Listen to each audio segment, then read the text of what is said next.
Right ukuthi phambili. Ngiyamthanda Niyazo. Angizanga. Ngicela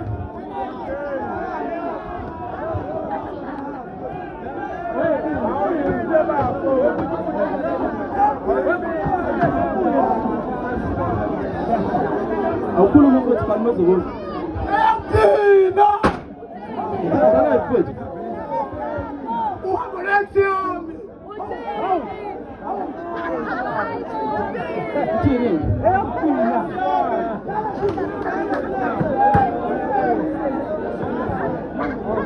lo bafethu bakhala ngesikhathi bengizonifakela ngizonke la sengakhuza ngithanda Niyazo sela wathi siyakhuluma umndeni nokhaliwa ukuthi umsebenzeni nathi umeseka siyabonga ukuthi umbeseke abakwenu nathi abakwethu Niyazo sathanda kakhulu sabonga ukuthi ndoda